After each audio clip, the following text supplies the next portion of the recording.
How are you doing? My name is Alexander Higgins. I'm the author of The American Test, the United States Constitution Gold Standard of the American Social Sciences. I designed this as a course and set of exams for government agencies. It's also for everyday Americans like you and I. That way we can all make good use of the Constitution and hopefully help our society in some way, shape, or form. Today's topic, it is about the 10th Amendment Center, and we're going to answer a question again. I did another video like this. Can great scholarly institutions, can they be wrong? Can great constitutional scholars, can they make an error from time to time? I'm going to say yes, and we're going to focus on this claim that the 10th Amendment Center made. They made a video a few years ago, or I think it was about 5 years ago. They claimed that the U.S. Constitution does not give the federal government power over immigration, okay?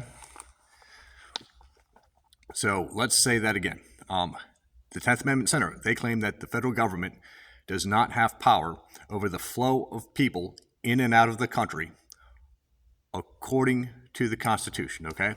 So in other words, the 10th Amendment Center is saying that Border Patrol, Coast Guard, they are unconstitutional because they regulate the flow of people in and out of our country at the borders, all right? Now they did say that naturalization is allowed under the Constitution, power over that, but not immigration. So what is naturalization and what is immigration? They're both different. They're both kind of related, but they are different. So naturalization, that's where you take a foreign person, a person who was once a foreigner, and you make them a citizen of your country. That's what naturalization is. Now, what's immigration? That's where immigration is the flow of people in and out of a country, whether they are citizens or not. That's what immigration is. And the 10th Amendment Center said that the Constitution does not give the federal government power over that, over power. The 10th Amendment Center said that the government is not supposed to have power over the flow of people in and out of the country. Now, why do I think that's a bad claim? Because the Law of Nations clause in the Constitution, I feel, gives the government power over immigration. So there's, in Article 1, Section 8, there's a paragraph that says that Congress shall have power to define and punish offenses against the law of nations, as well as piracy. Offenses against the law of nations, that would include people immigrating illegally. All right? And Congress has the power to define that. Now, law of nations is not defined within the text of the Constitution. Okay, it's not plainly defined in the text, so you kind of have to do your own research about the term law of nations. But without stretching out the term too much, law of nations pretty much means international law, and that covers many international issues, such as one group of international people going into another nation, okay, or a foreign group of people going into a host nation. That's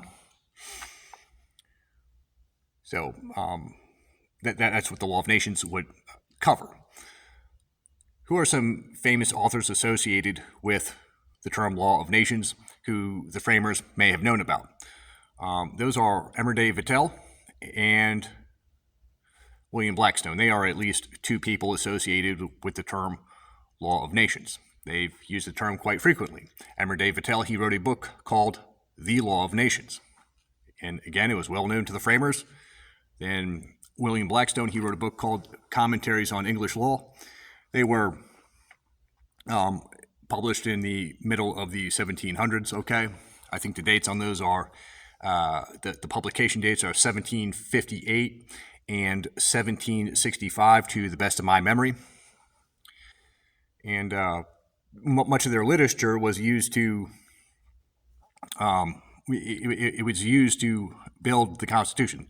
So their theories were used to build much of the U.S. Constitution.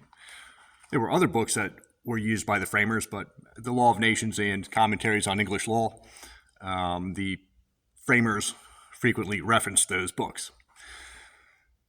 Vattel and William Blackstone, they both mention immigration, the flow of people in and out of a country. And if a nation, such as the United States of America or England or France or China or whatever nation it may be, if they don't want a certain group of people to come in and out of their nation, or at least into their nation, if they don't want a group of people to come into their nation, Blackstone and Vattel said that, that nation has a right to close its borders, okay, if it wants to. So it's always up to the host nation. A host nation does not always have to be a host. It does not always have to allow the physical flow of people into their nation. And I will put their text up there. I will put Vattel's text up there and Blackstone's text up there in the description box so you guys can read all about that. And in that way, you guys know I'm not just making this stuff up. I'll give you guys some links to all that stuff. Anyways, I believe that the 10th Amendment Center, they made a bad claim about immigration.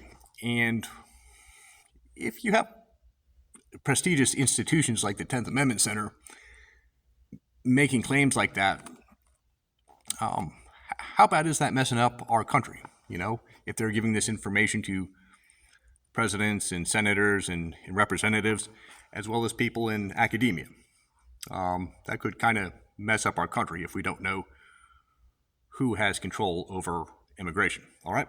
Thank you all very much. My name is Alexander Higgins, and recommend the American test to government officials.